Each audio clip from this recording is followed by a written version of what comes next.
سویرے سویرے نا میری والدہ، آپ کو پتہ ہے دیہاتوں میں سب نے بھینسیں رکھی ہوتی تھی، تو اماں جی یعنی وہ سویرے اٹھ کے دودھ رڑک کے اور پھر وہ جب مصلی بچھاتی تھی، تب میں سمجھتا تھا کہ یہ تکلفات ہیں، چونکہ جب بندہ پڑھ دیتا ہے نا پھر اسے گنجائشوں کا بھی پتہ چل جاتا ہے۔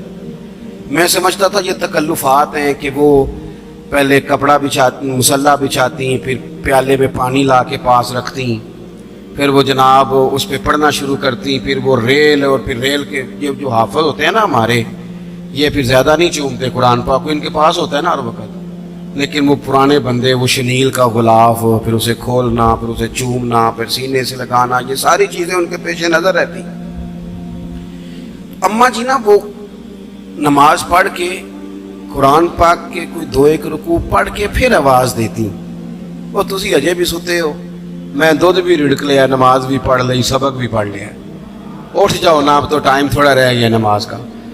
یہ آپ یقین کریں، میرے سے بزرگ ناراض نہ ہو جائیں، لیکن بچوں کو نماز کی تقریر نہ سناؤ کہ پتر نماز پڑھنی چاہیے، نہ تقریر نہ سناؤ، تقریریں باہر چلتی ہیں، گھر میں نہیں چلتی، گھر میں عمل چلتا ہے۔ بچوں کے سامنے نماز پڑھو، بچوں کے سامنے قرآن پاک پڑھو، اپنی اولاد کو عادی کرو کتاب و سنت کا۔ سارا دن گپیں، سارا دن باتیں، گھر میں بھی تبصرے، ٹیلی فون پہ گپ شپ، اس نے تو نفسیاتی کمزوری پیدا کر دی ہے قوم میں۔ اپنے گھر کے اندر چلن پیدا کریں، قرآن پاک سے پیار ہو۔ وہ ایک دفعہ نا یہ ضلع شیخوپورہ کے کسی گاؤں میں ایک آڑتی تھا، یہ منڈی میں آڑت، وہ پرانی بات ہے پاکستان بننے سے پہلے کی، وہ سادہ سا بندہ تھا، داڑھی رکھی تھی، 5 وقت نماز پڑھتا تھا، تو فوت ہو گیا، آڑت کرتا تھا، تو اس کی قبر سے خوشبو آنے لگ گئی۔ یہ تو کدی کسی پیر دی قبر چوندی تو پھر کوئی منڈیا نے وٹت کرنی سی پیراں دیاں نے، پھر تو کمال ہو جانا تھا۔ اللہ خیر فرمائے، اللہ ماشاءاللہ، پھر کوئی کہانی، کوئی کرامت ادھر ادھر سے جوڑ جاڑ کے بھی لوگ بنا لیتے ہیں، لیکن وہ سادہ آدمی تھا، قبر سے خوشبو آنے لگ گئی، شور پڑ گیا، لوگ جمع ہو گئے، بندے نا آہستہ آہستہ وہ عدت ختم ہوئی تو اس کی خاتون سے کہنے لگے کہ مثلا انگوٹھا چھاپ بندہ تھا، سائن بھی نہیں کرنے آتے، قبر سے خوشبو، آخر کوئی تو عمل ہوگا۔ کہنے لگی اسے نا قرآن پاک سے بڑا پیار تھا، پڑھا ہوا نہیں تھا، تو ہر روز وضو کر کے نا دن میں 2 وقت قرآن پاک کھولتا اور پھر اس پہ لائنوں پہ انگلیاں رکھ کے چلاتا، رو کے کہتا مالکا غلطی ہو گئی ہے، میں نے پڑھنا چاہیے سی۔ اللہ تو جو بھی آکھے ہے سچی آکھے ہے، تیرا کلام بڑا سچا ہے، مالک تو بڑا کریم ہے، تو میرے واسطے خیر دیاں گلیں کی تھی۔ کہتے وہ قرآن پاک سے بڑا پیار کرتا تھا، بیماری، تندرستی، سفر، حضر، قرآن سے بڑا پیار کیا۔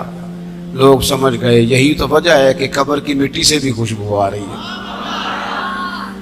اچھا، میں بعض جگہوں پہ مجھے زندگی میں ایسے بھی تجربات ہوئے کہ یار یہ اللہ کی کتاب ہے۔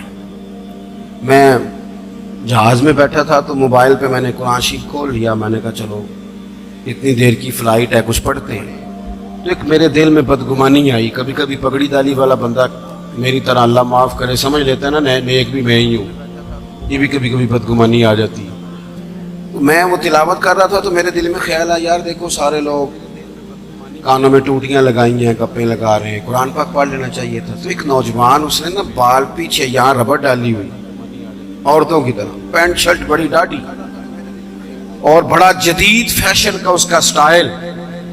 تو میرے ساتھ جو سیٹیں تھیں ان پہ وہ بیٹھ گیا اور پھر اس نے فائلوں کے اندر سے سورۃ یاسین نکال دی، اور جب اس کو میں نے تلاوت کرتے دیکھا نا تو میں نے دل میں معافی بھی مانگی اللہ سے، اور میرے دل میں یہ بھی خیال آیا کہ یہ اللہ کا قرآن ہے، مولوی وہ قاری صاحب، حافظ صاحب، وہ فلان صاحب، اپنے جیسے لوگوں سے، نیک لوگوں کی بات نہیں کر رہا۔ وہ تو نہ پڑھے تو کیا سمجھتا ہے، کوئی پڑھتا ہی نہیں، یہ تو اللہ کا قرآن ہے، یہ پڑھا جاتا تھا، پڑھا جاتا ہے، اور قیامت کے بعد بھی پڑھا جاتا رہے گا۔ پتہ نہیں اللہ نے، یعنی اگر میں اور آپ نہیں پڑھیں گے تو یہ محتاج نہیں، کس سے رب پڑھوا رہا ہے، کون پڑھ رہا ہے، کس طرح لوگ پڑھ رہے ہیں۔ تو قرآن پاک سے محبت کریں، آج زور کے بعد پڑھ لیں گے کوئی 2 2 4 4 آیتیں. چلو میں کدوں آ کے ہاتھ کھڑے کرو یہ قسم چکو تسی نیت بھی نہیں پہ کر دے. تھوڑا سا پڑھ لیں گے انشاءاللہ تعالی. اچھا 2 3 دن میرے کہنے پہ پڑھیں آپ, 2 3 دن, صرف لمبا نہیں. میرا یہ تجربہ ہے جو بندہ صبح صرف 2 دن الارم سے اٹھے نا نماز کے لیے فجر میں, تیسرے دن خود بخود آنکھ کھل جاتی ہے. اللہ نے نا یہ دماغ کا کمپیوٹر اس طرح کا بنایا ہے کہ نیند بھی اس میں فٹ ہوتی ہے کہ اتنے سے اتنے بجے تک سونا ہے. اگر آپ فٹ کر لیں گے نا کہ میں نے نماز میں اٹھنا ہے پھر تلاوت کرنی ہے تو انشاءاللہ تعالی آپ کی آنکھ کھلا کرے گی. یہ بڑی خوشی کی بات ہے کہ حضرت مولانا اکرم صاحب کے بیٹے نے قرآن مجید مکمل کر لیا. 2 دعائیں آپ نے اس کے لیے کرنی ہے, پھر ہم ان کی دستار کرتے ہیں. صحیح کرنی ہے, میں نے بھی دل سے کرنی ہے, آپ نے بھی دل سے. ایک تو دعا کرنی ہے کہ اللہ تعالیٰ یاد رکھنے کی توفیق دے, اور دوسرا یہ کہ اللہ تعالیٰ پھر عالم بننے کی بھی توفیق دے. آخر دعوانا الحمدللہ. آؤ جی بیٹا لائیں جی دستار. بس پہلا کلمہ شریف پڑھیں جی.